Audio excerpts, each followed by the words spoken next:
नमस्कार বাইদেউ ভণ্টিসকল এইটো গুড়া মাছ হয় হালধি নিমখ একবাৰ সানি লৈছো কাটি কেনে ধুনিয়াকে কেমেৰা ভিডিও কৰিব পৰা নাই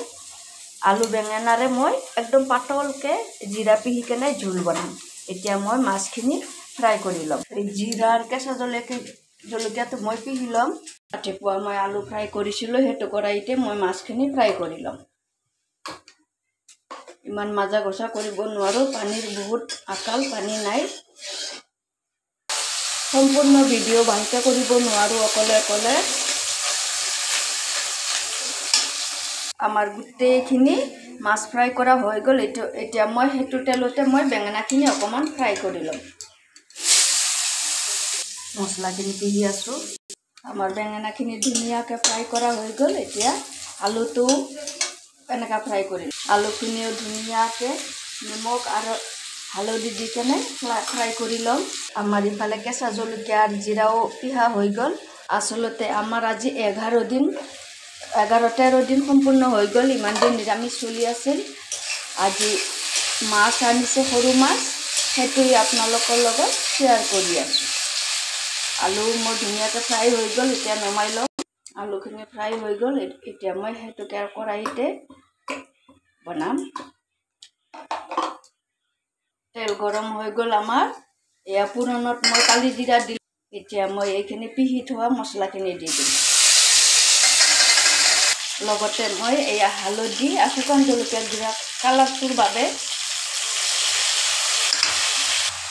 ধুনিয়াকে আমাৰ মছলা হৈ গল এতিয়া মই ইয়াতে আলু আৰু বেঙেনাখিনি ঢালি দিম আমাৰ আন্দাজত মই নিমখ দিম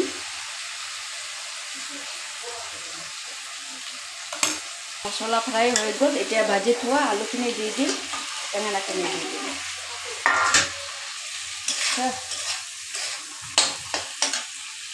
আমাৰ ধুনিয়াকে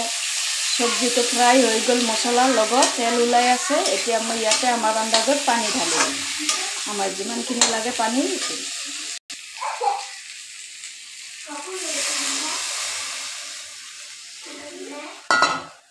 আমাৰ ইফালে ধুনিয়াকে সবজিটো হৈ আছে এতিয়া মই মাছখিনি ইয়াতে গোটেইখিনি মাছ